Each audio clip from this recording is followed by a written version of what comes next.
अस्सलामुअलैकुम दोस्तों, मेरा नाम है शारिफ खान। आज 30 जून सन 2025 है और आज की बड़ी खबर यह है कि गाजा के जंगी मैदान में इजरायली आर्मी का एक सोल्जर मारा गया है और कई सारे लोग घायल हैं, ऐसा कहना है इजरायली आर्मी का। इजराइल की तरफ से आंकड़े दिए गए हैं कि आज हमारा एक सैनिक मारा गया है, कई सारे लोग घायल हैं और हमारा जो टैंक था उसको उड़ाने का काम किया है फिलिस्तीनी लड़ाकों के द्वारा। अब मैं आपको याद दिला दूं कि इजराइल की तरफ से बार बार आंकड़ों की संख्या गलत बताई जाती है, एक हो दो हो जितनी भी हो, लेकिन ये बात इनकी तरफ से ये कह दी गई है कि फिलिस्तीनी लड़ाकों ने आज हमारे टैंक उड़ाए और हमारे लोगों को मारने का काम किया। अब अगर आपको याद होगा तो इजराइल और फिलिस्तीन के बीच में जो जंग शुरू हुई थी 7 अक्टूबर को हुई थी।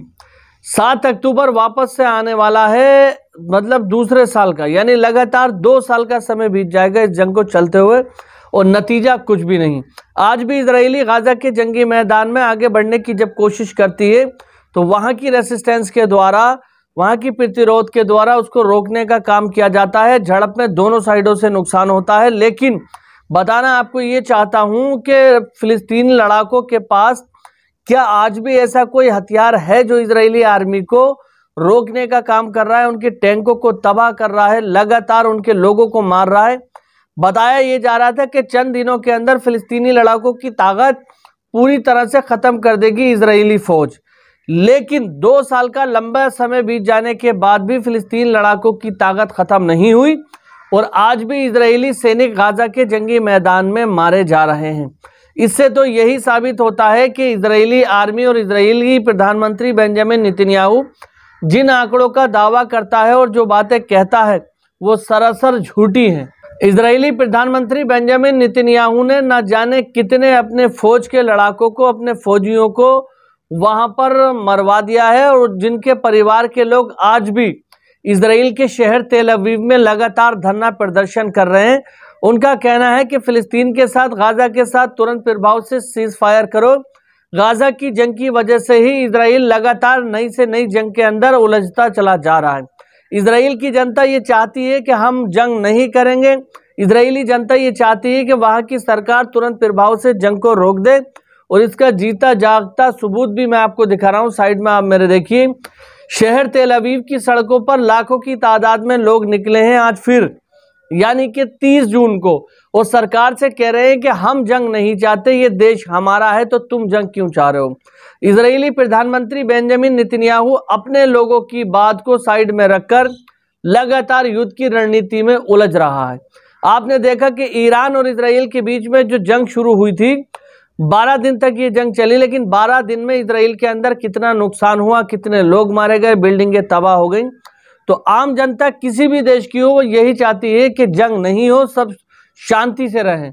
तो फिलहाल अब देखना यह है कि इजरायली प्रधानमंत्री बेंजामिन नेतन्याहू के ऊपर वहां की पब्लिक का जो दबाव है वो काम करता है या नहीं करता है, क्योंकि गाजा के अंदर हमास के लड़ाके और इजरायली सेना के बीच में अभी भी जंग चालू है। अब इसी के साथ साथ दोस्तों आपको एक और खबर बता दूं, जब से अमेरिका ने ईरान की परमाणु ऊर्जा के कार्यक्रम पर हमला किया है, यानी परमाणु प्रोग्राम की साइट को निशाना बनाया है, तब से ईरान का नुकसान तो हुआ है, लेकिन ईरान को कुछ चीज़ों में बहुत ज़्यादा आसानी हो गई। वो आसानी क्या है? सबसे पहली खबर तो आप मेरे साइड में देखिए, Iran removes all UN surveillance cameras from it nuclear facility, यानी यूनाइटेड नेशन के कैमरे जो ईरान की परमाणु ऊर्जा की साइट पर लगे हुए थे निगरानी करने के लिए, ईरान ने उन सभी कैमरों को वहां से निकाल दिया है और ये बताया है कि इससे हमारे देश के अंदर खतरा है।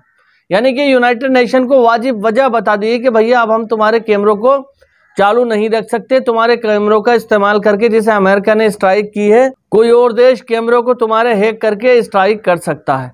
यूनाइटेड नेशन के कैमरे निकाल दिए। परमाणु ऊर्जा की सारी गतिविधि की रिपोर्ट रखने वाली जो अंतर्राष्ट्रीय परमाणु एजेंसी है उससे सभी संपर्क तोड़ दिए, उसको कोई जानकारी नहीं दी है। इसी के साथ साथ ईरान, रशिया और चाइना, इन तीनों की गठजोड़ के चलते ईरान का परमाणु प्रोग्राम दोबारा से स्टार्ट हो रहा है। अमेरिकी राष्ट्रपति डोनाल्ड ट्रंप की तरफ से कहा गया है कि हम फिर से उसको निशाना बनाएंगे अगर ईरान वापस से उसको खड़ा करेगा, लेकिन रशिया की तरफ से कहा गया है कि अगर अमेरिका ने इस बार कोई गलती करने की कोशिश की तो अंजाम भयावह हो सकता है। बार बार रशिया की तरफ से खुले तौर पर डोनाल्ड ट्रंप को धमकी दी जा रही है। अब देखना यह है कि क्या कुछ महीनों के बाद ईरान वापस से परमाणु जो प्रोग्राम था उसको चालू करके और परमाणु बम बना लेता है, या फिर से कोई ना कोई बाधा उसके सामने आती है। तो दोस्तों, ईरान ने दुनिया के अंदर जितने भी लोग उसके ऊपर सैंक्शन लगा रहे थे या निगाहें लगा कर बैठे थे, उन सबको रिमूव कर दिया है और व्यक्तिगत तौर पर, यानी कि वो देश अपने व्यक्तिगत तौर पर परमाणु प्रोग्राम को आगे बढ़ाने की कोशिश कर रहा है। तो दोस्तों, ये आज की चंद खबरें थी जो एक एक करके मैंने आपको बताई। आगे आने वाली खबर में कुछ और ताज़ा अपडेट है जो आपको देने बाकी हैं। अगर आप हमारे चैनल पर पहली बार आए हैं तो चैनल को सब्सक्राइब करके बेल आइकन पर ऑल का बटन जरूर सेलेक्ट करें। मिलते हैं अगली वीडियो में, तब तक के लिए खुदा हाफिज। जय हिंद, जय भारत।